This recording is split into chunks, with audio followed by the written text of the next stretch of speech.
হে বৈশাখ এসো এসো, হে বৈশাখ এসো এসো।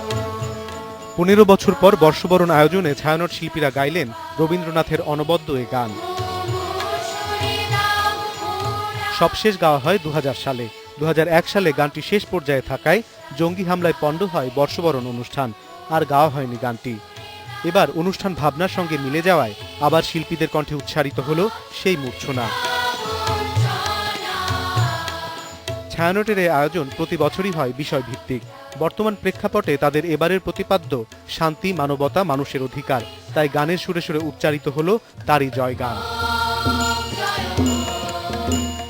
2 ঘন্টার আয়োজনের প্রতিটি গানই ইঙ্গিতবহ ছিল অন্ধকার পেরিয়ে আলোর পথে যাওয়ার আহ্বান।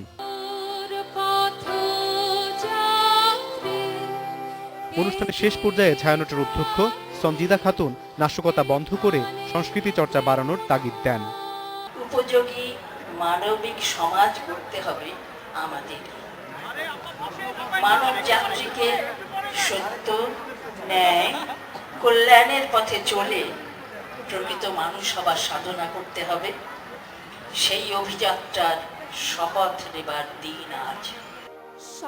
নববর্ষ আবাহনে পঞ্চকবি ছাড়াও গাওয়া হয় সলিল চৌধুরী, রশিদ উদ্দিন, লালন শাহ সহ চিরায়ত বাংলার গান।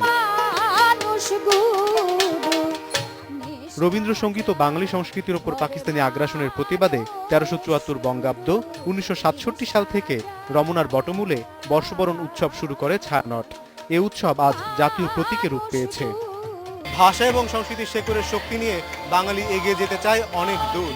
আনন্দলোক, মঙ্গলালোকের যে সুর আজ ধ্বনিত হচ্ছে বাঙালির জীবনে, তা বয়ে যাক প্রতিক্ষণ, প্রতিদিন। গত বছরের জীর্ণতা যেন আর ফিরে না আসে নববর্ষে, এই প্রার্থনায় সবার। অনিমেষ কর, ইন্ডিপেন্ডেন্ট নিউজ, ঢাকা।